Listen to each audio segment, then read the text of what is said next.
करुणा जी का सवाल है, अभी सोने पर जो हमने बातचीत की उसको लेकर के इनका सवाल है कि क्या ऐसी स्थिति में फिजिकल गोल्ड लेना बढ़िया प्लान रहेगा, फिर हम गहना पहन के संतोष कर पाएंगे? अब देखिए, प्रॉब्लम ये है कि जो दिखता है बिकता है वही बोलते हैं लोग। तो भले ही यूएस मार्केट में, ब्रॉडर मार्केट में वैसे नहीं बन रहा हो, लेकिन नैस्डैक चलता है, ये दिख के लगता है सबको कि भाई यूएस चल रहा है, यूएस चल रहा है। तो वैसे ही लगता है सोना एक प्रोडक्ट है भाई, 4 साल में डबल हो गया है। इतना कितना कितना हो गया है, मैं आई थिंक 3 साल में डबल हो गया है कुछ तो इतना भाव हो गया है।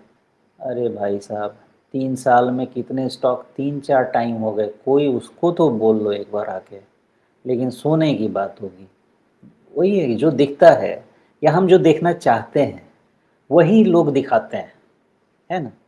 गोल्ड, हर चीज़ का एक साइकिल समझाया आपको, गोल्ड का सिल्वर का एक साइकिल चल रहा है, ये साइकिल 2030 का है, इस बीच में आपको रिटर्न मिलेगा। लेकिन एक चीज़ ध्यान रखिएगा, इक्विटी इज द समावेश ऑफ 4,000 स्टॉक्स। आप 4,000 अपॉर्चुनिटीज में चीजें ढूंढ सकते हैं, लेकिन गोल्ड इज द समावेश of just gold, only one asset class, and within that asset class only one piece. अब बुलियन पे नहीं जाइएगा वैसे। गोल्ड माने गोल्ड, गोल्ड में ऐसा थोड़ी है कि आप 1 कैरेट गोल्ड पे, 10 कैरेट गोल्ड पे, 24 कैरेट गोल्ड पे ऐसा ट्रेड करता है, ऐसा कोई नहीं होता है। Gold is gold. तो एज अनदर एसेट क्लास, अगर गोल्ड प्लस सिल्वर आप अबाउट 8% का वेटेज दे दीजिए पोर्टफोलियो में, नॉट बैड थिंग। लेकिन आप बोलेंगे भाई कि 5 करोड़ का पोर्टफोलियो है, उसमें मैं इतना गोल्ड ले लूँ, मुझे नहीं समझ में आता कि आज की तारीख में 5 करोड़ के पोर्टफोलियो में गोल्ड क्यों होना चाहिए, अनलेस आप एकदम ऐसे समय में पहुँच गए हैं जबकि पूरा वर्ल्ड डिमोलिश हो जाएगा और गोल्ड के अलावा कुछ नहीं बचेगा।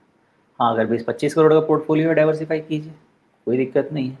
लेकिन gold should be one portion of your portfolio, उसके बियॉन्ड बहुत ज़्यादा उसमें एनालिसिस करने की ज़रूरत नहीं है। That can be a permanent piece. Gold jewellery खरीदिए, 5-8% अपना पोर्टफोलियो में रखिए, स्टेबिलिटी भी देगा, जी। आँख को, मन को सुख शांति भी मिलेगी, क्योंकि कोई नहीं बोलने वाला कि मेरा ये स्टॉक 4 वैसे टाइम चला आपने गया। सवाल के मर्म को समझा नहीं। हाँ, आपकी बात उन्होंने पकड़ ली कि सोने में रिटर्न ज़्यादा अभी लेकर के उम्मीद करके मत चलिए। तो ये पूछ रही हैं कि ठीक है, रिटर्न नहीं मिलेगा तो वैसे में सोना जो भी रखना है, वो ईटीएफ लेने के बदले, डिजिटल लेने के बदले, अ, उसके बदले फिजिकल ही ले लेते हैं। कम से रिटर्न नहीं बनेगा, कम से कम संतोष रहेगा कि पहन तो रहे हैं। एक्चुअली राजीव जी, ये सवाल गलत आदमी से कर दिया ना। मेरे पास तो एक भी गोल्ड सिल्वर कुछ नहीं है, कहीं नहीं है, तो मुझे इसका वैल्यू ही नहीं समझ में आएगा, मैं पहन ही नहीं सकता, मुझसे रहा ही नहीं जाता। लेकिन हाँ, आपका ये कहना ठीक है, देखिए वो भी एक सोच में कोई खराबी नहीं है। लेकिन वेल्थ क्रिएट आपको कितने समय तक हो पाएगा, आपको हमेशा जी, कंसिस्टेंट इन्फ्लेशन भी तो 6-7% का बीट करना है ना। बिल्कुल। तो देखिए करुणा जी, अगर पहनने के लिए सोना खरीदना है तो उसमें तो न कीमत देखनी है और न आगे कितना भाव बढ़ेगा घटेगा वो देखना है।